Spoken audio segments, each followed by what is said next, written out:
आपके अपने YouTube channel आर्य विमर्श पर स्वागत है। एक मशहूर फिल्म का डायलॉग है कि हमें तो अपनों ने लूटा, गैरों में कहाँ दम था। मेरी किश्ती थी डूबी वहां जहां पानी कम था। मैं बात कर रहा हूं आज अपनों की।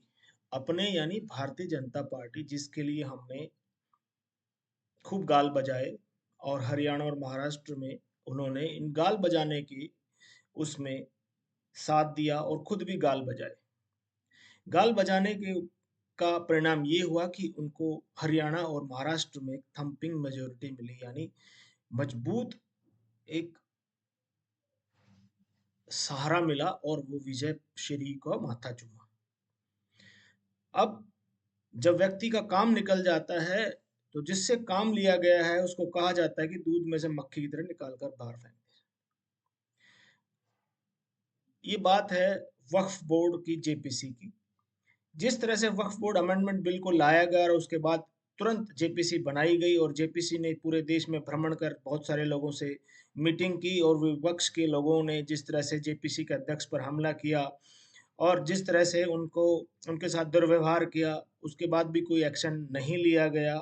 उसके बाद जेपीसी का ये जब समय आया तो आपको और हमको लॉलीपॉप दी गई कि 25 तारीख से ये जो संसद में सत्र हो रहा है उसमें जेपीसी का बिल यानी वक्फ बोर्ड का बिल रखा जाएगा, जेपीसी की रिपोर्ट रखी जाएगी। परंतु कल कुछ विपक्षी दलों का हंगामा के बाद, यानी राहुल गांधी के हंगामे के बाद, राहुल गांधी से इतना डरती है भारत सरकार, प्रधानमंत्री मोदी। आज मुझे कहने में कोई गुरेज नहीं है। राहुल गांधी से जितना डरती है भारत सरकार, उतना शायद वो किसी से डरती हो। राहुल गांधी से इतना खौफ खाती है, इतना डरती है कि उनकी हर बात को मानती है। बहुत सारे ऐसे काम किए गए जो राहुल गांधी के डर की वजह से उन्होंने पीछे कदम लिए।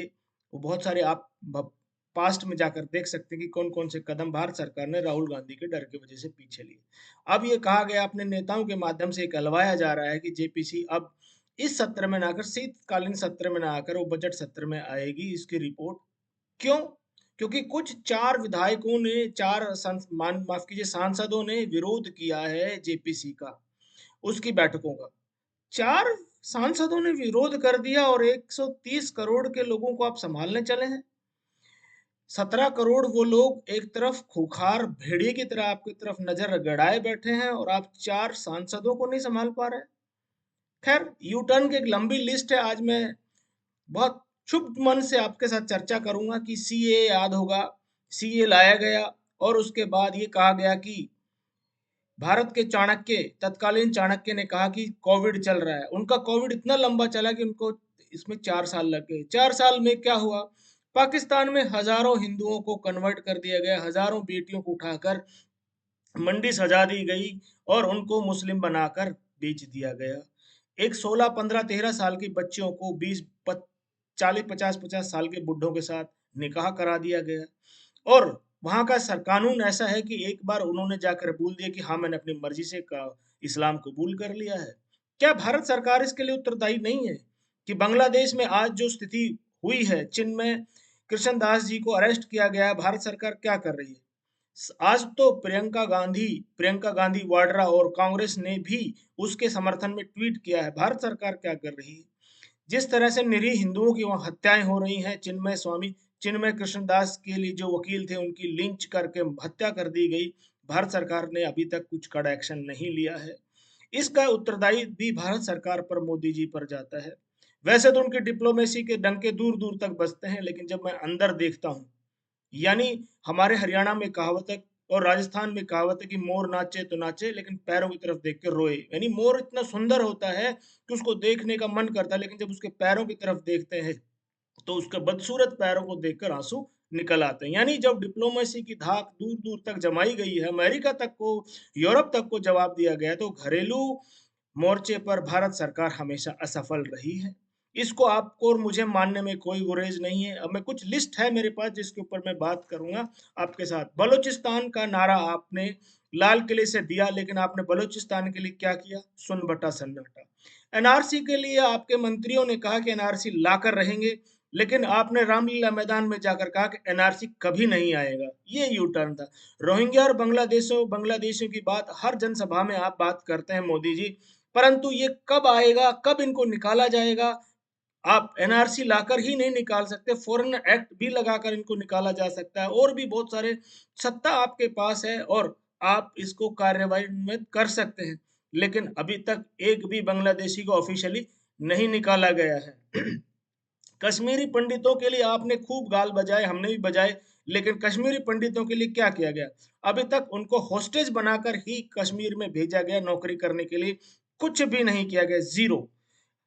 राहुल गांधी के ऊपर जो पिछले 10 साल से केस चल रहा है उसके लिए क्या किया गया? जीरो। उनके ऊपर उनके नागरिकता का केस जो चल रहा है उसके ऊपर आपने क्या किया? जीरो। रॉबर्ट वाड्रा को कहा कि जीजाजी जमीन हत्या लेते हैं और भारत में हरियाणा सरकार ने उसको क्लीन चिट दी, आपने क्या किया? कार्रवाई जीरो। पी चिदम्बरम जो भ्रष्टाचारी गृह मंत्री भी रहा है, फाइनेंस मिनिस्टर भी रहा, उसके बेटे के ऊपर भी एलिगेशन है, आपने क्या किया? उसके ऊपर जीरो।